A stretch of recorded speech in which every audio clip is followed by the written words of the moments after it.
24 degree temperature আমি set করে দিয়েছি। এখন আমি 12 ঘন্টা চালিয়ে দেখব যে আমার ইয়ারলি 785 ইউনিট আসছে কি না। 12 ঘন্টা চালালে আশা করি বোঝা যাবে যে 780 ইউনিট আসছে নাকি। আমার এখন ইউনিট আছে 10,561 ইউনিট। ঠিক আছে, 12 ঘন্টা চলুক, চলার পরেই বোঝা যাবে।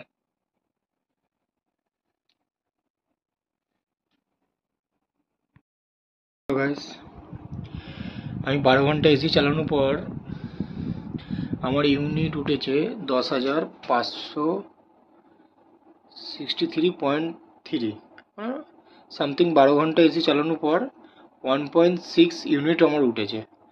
তার মানে ডাইকিং সত্যিই যে বলে পার ইয়ার যে 785.99, এটা তার মানে সত্যিই এই ইউনিট ওঠে।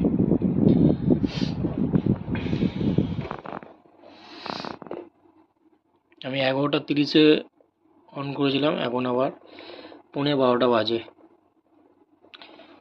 Thank you watching for video.